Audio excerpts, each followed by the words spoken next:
ពេលដែលយើងឃើញជីវិតអ្នកដទៃល្អប្រសើរជាងយើងមានលុយចាយច្រើនជាងយើងមានរបស់ប្រើប្រាស់លោជាងយើងមានសាលារៀនល្អជាងយើងមានការងារល្អជាងយើងអីក៏ដោយដែលថាឲ្យល្អជាងយើងគឺយើងតែងតែនិយាយថា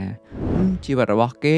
មានសំណាងម៉េះមិនបានយើងមិនមានសំណាងដូចគេនៅពេលដែលមានរឿងល្អកើតឡើងលើយើងគួរតែគិតថាវាគឺមកពីសំណាងរបស់យើងហើយវាដូចគ្នានៅពេលដែលយើងជួបរឿងមិនល្អយើងកុំបន្ទោសអ្នកដទៃហើយគិតថាវាមកពីសំណាងរបស់យើងសំណាងវាគឺជារឿងរបស់សំណាងយើងមិនអាចបង្កើតសំណាងបានទេប៉ុន្តែយើងអាចបង្កើនសំណាងរបស់យើងបានអ្នកខ្លះប្រកាសជានិយាយថា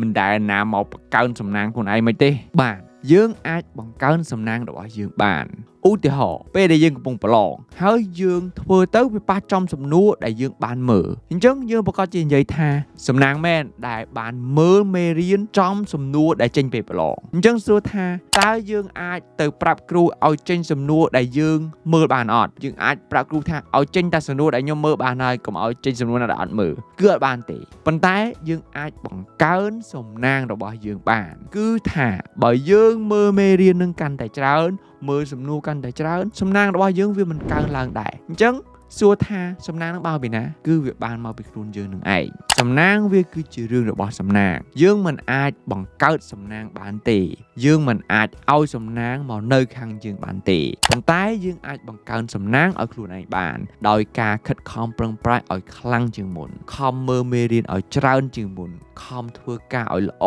ជាងមុនខំប្រឹងប្រែងរកស៊ីឲ្យខ្លាំងជាងមុនខំយកចិត្តទុកដាក់ឲ្យល្អជាងមុនខំសង្កេតខំតាមដានខំធ្វើខំកាន់តែច្រើនសំណាងរបស់យើងក៏កើនឡើងតាមនឹងដែរខ្ញុំជីនឈៀនជួបខ្ញុំនៅវីដេអូក្រោយ